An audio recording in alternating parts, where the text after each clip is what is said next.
완전히 합성을 말도 안 되게 싱크를 완전 높게. 네, 이런 딥페이크 기술이 등장하면서 가짜 뉴스가 판을 치게 되고 맞아. 사람들은 내가 보는 정보가 진짜인지 가짜인지 의심하게 되니까 이제 어떤 것도 믿기 힘들게 되는 그런 세상이 돼버렸어요. 게다가 사람들을 선동하거나 정치적인 목적으로 사용하면은 이 파장은 상당할 걸로 보여집니다. This just in, we can now call the 2024 presidential race for Joe Biden. Fulton, China invades Taiwan. Run by a surge of 80,000 illegals yesterday evening. Officials closed the city of San Francisco this morning, citing the escalating crime. 에?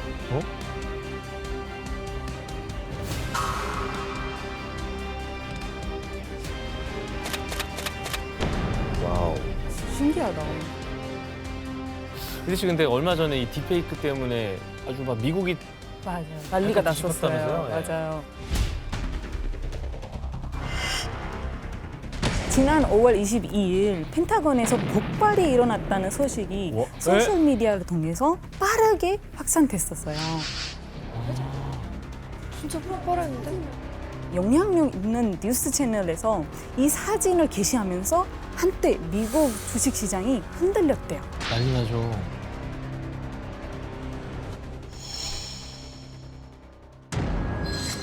와. 이 사례가 첫 번째로 시장에도 이제 가짜 이미지가 엄청 영향을 미칠 수 있다 이런 사례죠. 해커님, 그러면 이런 딥페이크 기술이 악용될 수 있는 최악은 뭐라고 생각하세요? 최악의 경우가 별로 입에 담고 싶진 않은데 성범죄에 활용되는 경우. 다른 사람 얼굴을 네, 거기다 입히는 거. 딥페이크 기술이 여성 연예인들의 피해를 불러오고 있습니다. 이제는 연예인뿐 아니라 일반인도 표적이 되고 있습니다. 갖다 붙이면 되는 거예요. 마치 그냥 컨트롤 C, 컨트롤 V 하는 것처럼. 그래, 이 딥페이크 이거 문제잖아요, 요즘에. 2021년부터 2022년 11월까지 영상 범죄가 302건 정도 발생을 했었고 잡힌 건수가 137건 정도밖에 안 되기 때문에 검거가 상당히 쉽지 않다는 게 좀 이슈가 있는 거죠.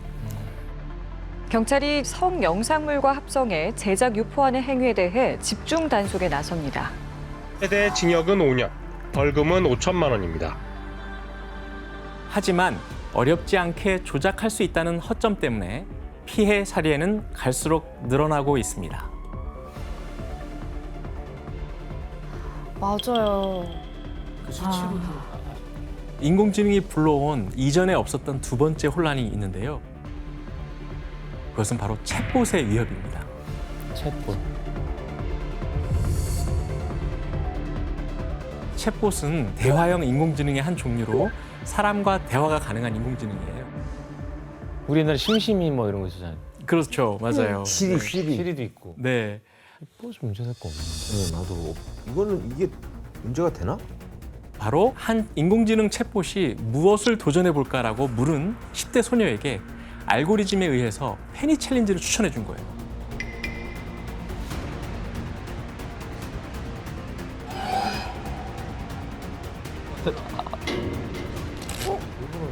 페니 챌린지는 콘센트를 반만 꽂고 그 사이에 동전을 갖다 대서 스파크를 튀기는 걸 즐기는 위험한 장난인데요. 화재와 감전의 위험이 있어서 절대로 권장하지 않는 행동입니다.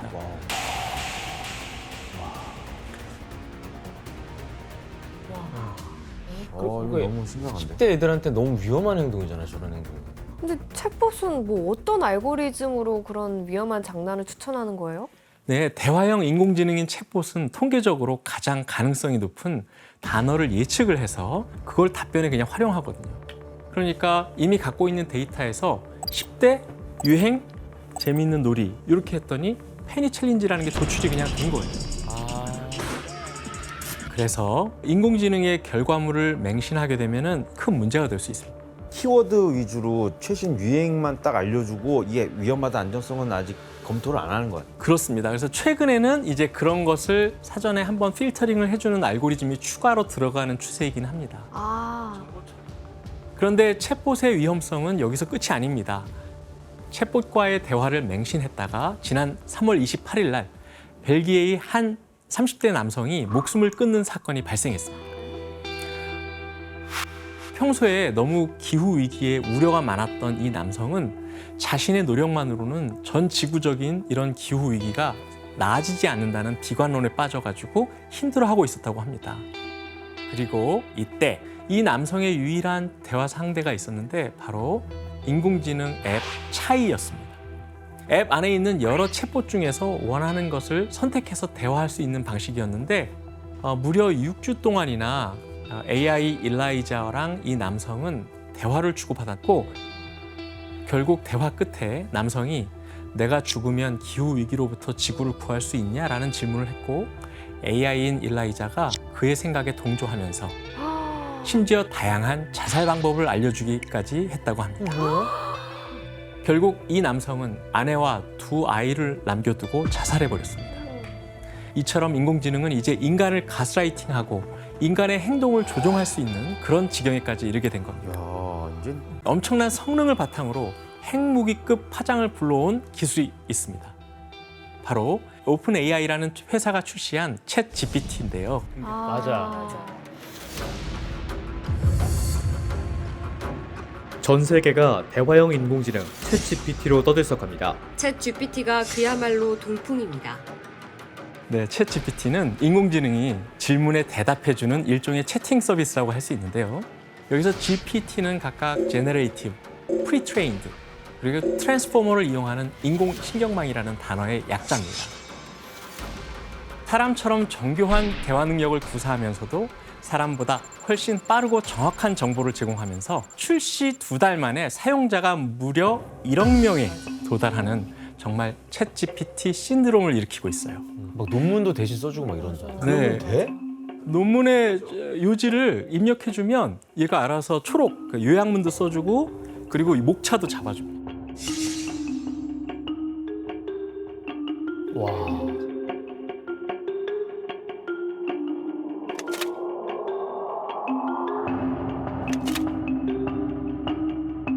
학교 숙제를 다 대신 해준다고 별의 하네요. 별일이 다 일어납니다. 사실 챗GPT는 지난 2018년에 처음 등장했는데요. 처음 선보였을 때는 간단한 대화만이 가능한 수준이었지만 방대한 빅데이터를 기반으로 양질의 정보를 빠르게 답변을 내놓는 게 특기였고 점점 이 챗GPT라는 것이 주목을 받게 됩니다. 그리고 2022년 11월에 3.5 버전이 등장을 하게 되고 3월에는 GTP4 버전이 등장을 하면서 전 세계적인 관심을 모으고 있습니다. 그 버전마다 차이점은 뭐예요, 교수님 정확히? 첫 번째는 학습할 수 있는 문서의 종류가 더욱 확대됐다는 겁니다. 3.5 버전에서는 텍스트로만 정보를 수집하고 또 출력할 수 있었다면 4 버전에서는 텍스트는 물론이고 이미지까지도 인식이 가능해졌어요. 그리고 3.5 버전에서는 한 번에 영어 단어 3,000개 정도를 이해할 수 있었다면 이제 25,000개까지 이해할 수 있게 됐고요. 게다가 기억력도 좋아져서 무려 8배나 성능이 향상됐다고 합니다. 그리고 마지막으로 가장 중요한 포인트가 바로 인터넷이에요. 모두 2021년 9월까지의 인터넷상의 모든 정보를 가지고 있습니다. 그런데 4 버전에서는 검색 엔진을 활용할 수 있게 됐다는 겁니다. 즉 외부의 다른 앱까지 연결해서 최신 정보를 스스로 학습할 수 있다는 겁니다. 네, 실제로 미국 변호사 시험 문제를 가지고 챗 GPT 보고 시험을 보라고 했더니 상위 10%로 가볍게 통과를 했고요. SAT 수학 능력 시험에서는 700점을 맞아서 상위 11%의 성적을 기록했다고 합니다.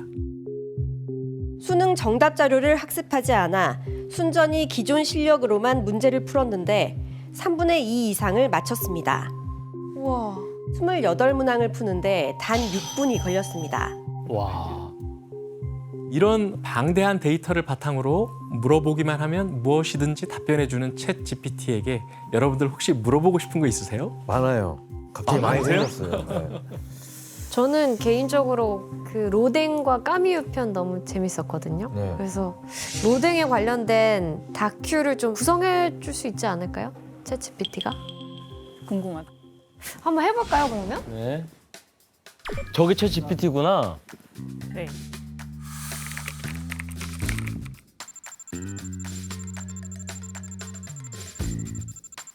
뭐야? 지금 나오고 있는 거야? 서론을 네, 벌써 답하고 있는 거예요. 이 자식 이거? 근데 진짜 실시간으로 쓰네 이게. 바로 딱 나오는 게 아니에요. 바로 지는 것 같은 느낌. 근데 뭔가 장황하게 풀어주긴 했는데 뭔가 그 뼈대라고 해야 되나요? 에센스가 부족한 느낌? 이런 초기 결과물에 대해서 우리가 피드백을 바로 줄 수 있습니다. 예를 들어서 주요 작품에 대해서 좀 더 상세하게 설명해줘라고 하면 그 부분만 더 늘어나기도 하고요. 네. 우와. 그래. 근데 문법도 너무 정확하고. 여기에서 아주 중요한 포인트가 하나 있습니다. 챗 GPT를 잘 활용하기 위해서는 무엇보다 좋은 질문을 해야 한다는 거예요. 그래서 기본적으로 우리와 지속적으로 상호작용을 통해서 퀄리티를 올릴 수 있는 그런 장점이 있습니다. 자, 알았으니까 그만하고. 예술, 창작 분야 특히 이제 그림 같은 걸 어떻게 그리는지 좀 궁금하거든요. 네. 그래서 곰돌이 풀을 앤디 월 스타일로 그리고 고흐 스타일로 각각 한번 그려봐 그랬어요. 이거를 못하지 않아?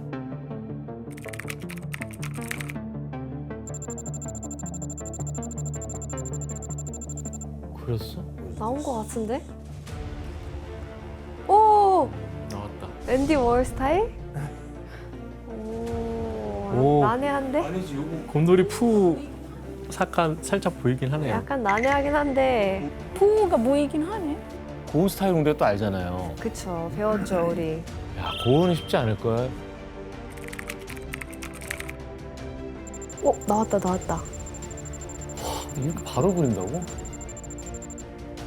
우와! 와, 되게 예쁘게 나왔다. 와. 진짜 예쁜데요? 와. 진짜 신기하네요. 지원 씨도 한번 저는 제가 개인적으로 궁금한 건 물어볼게요. 네. 외계인은 있냐? UFO가 있다고 생각하십니까? 없다고 생각하십니까? 있다고 생각해요. UFO 100% 있다고 생각합니다. 본 것 같습니다. 이건 좀 이건 모를 것 같은데?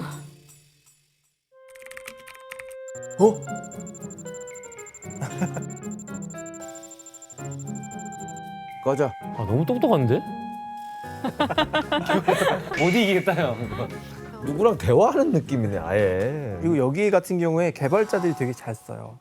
뭔가 만들려고 할 때 처음부터 진짜 말 그대로 맨 땅에 헤딩해서 코드를 써야 되잖아요. 근데 뭐 대략적인 코드를 만들어줘라고 물어봐요. 그걸 보고 거기 위에 얹어서 개발을 하는 거예요. 그럼 시간이 이제 훨씬 더 절약이 되죠. 여름 공포 특집에 어울리는 좀비 게임을 코딩으로 짜줘. 야 별걸 다 하네 진짜.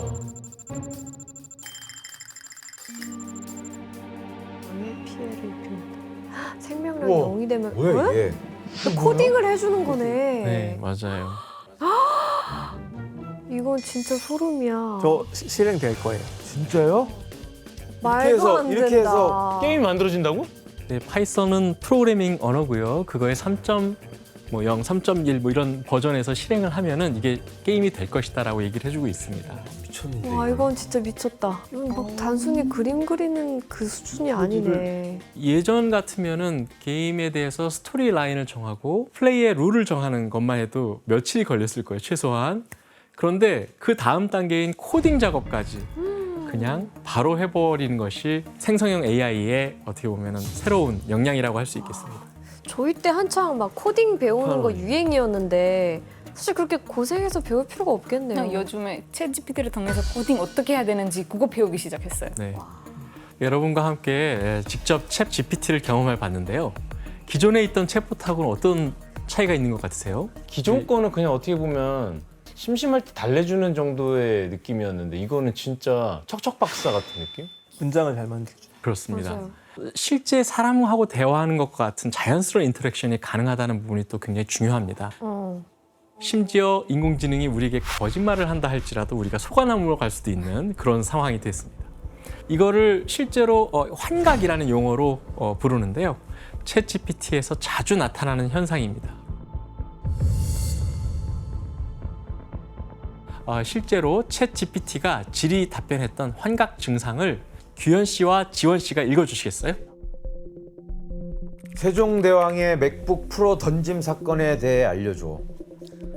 조선왕조실록에 기록된 일화로 15세기 세종대왕이 새로 개발한 훈민정음의 초고를 작성하던 중 문서 작성 중단에 대해 담당자에게 분노해 맥북 프로와 함께 글을 방으로 던진 사건입니다. 뭔 개소리야? 내용을 보니까 어떠세요? 아, 이렇게 거짓말을 한다고요? 그렇습니다. 이거 그거 갖다 버려야겠는데 이거? 아니 근데 왜 거짓말을 한 거예요? 사실 챗 GPT는 생성형 인공지능인데 그 역량 중 하나가 이야기를 생성하는 거거든요. 그러다 보니 실존하지 않은 것을 실존하는 것처럼 꾸며서 스토리텔링을 할 수 있습니다. 조금이라도 연관된 정보들을 인출해서 이야기로 엮어내거든요. 그럼 챗 GPT가 했던 거짓말을 한 가지 더 살펴보겠습니다. 네.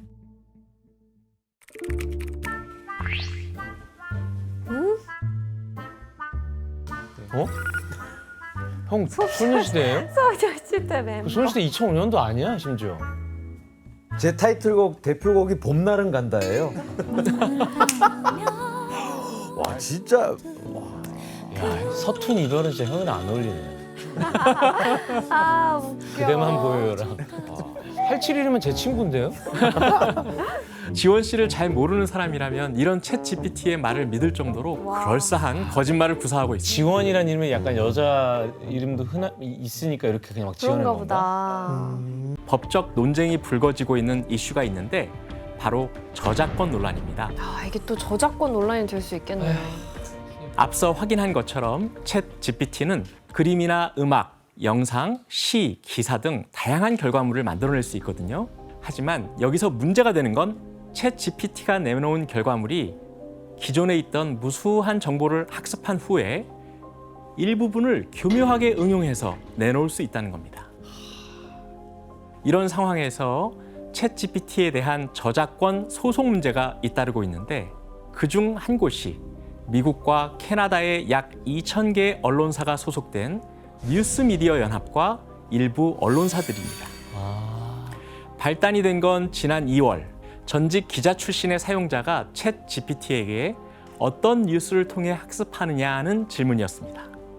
그런데 챗 GPT가 로이터 통신과 가디언, 뉴욕타임즈 등 수많은 언론사의 기사를 보고 학습했다라고 답을 한 건데요. 이에 언론사 기사가 무단 도용되는 문제점이 지적되면서 적극적으로 소송 가능성을 검토하기로 한 겁니다. 그렇다면 과연 인공지능을 상대로 한 이런 법적 소송들은 받아들여질까요? 아직까지는 알 수 없습니다. 현재 우리나라에서는 AI가 만든 창작물의 저작권은 성립이 불가능한 상황이고 미국 역시 AI를 저작권법 적용 대상으로 볼 수는 없다는 입장입니다. 하지만 이렇게 인공지능을 어떻게 봐야 할지, 어떤 규제가 필요한지 법적으로 아무런 준비가 되어 있지 않기 때문에 앞으로 저작권 논란과 관련된 소송은 더욱 거세질 것으로 예상되고 있습니다. 또 하나 짚어볼 것은 범죄 악용에 대한 가능성입니다. 누군가가 챗 GPT를 악의적으로 사용할 수도 있다는 가능성이 제기된 겁니다. 그게 가능해? 챗 GPT를 악용하면 이런 사이버 범죄가 늘어날 수 있다는 어두운 전망이 잇따릅니다. 챗 GPT가 악성 코드를 만들어내거나 집이나 사무실 등에 설치된 IP 카메라 보안을 뚫는 해킹에 악용될 가능성도 무시할 수 없습니다.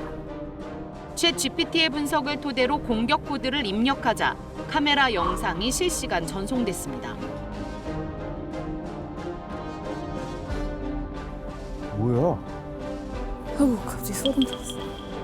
물론 부적절한 요청은 거부하도록 프로그래밍 되어 있지만 질문을 바꾸거나 대답을 유도한다면 답을 줄 수 있다는 것이 문제입니다.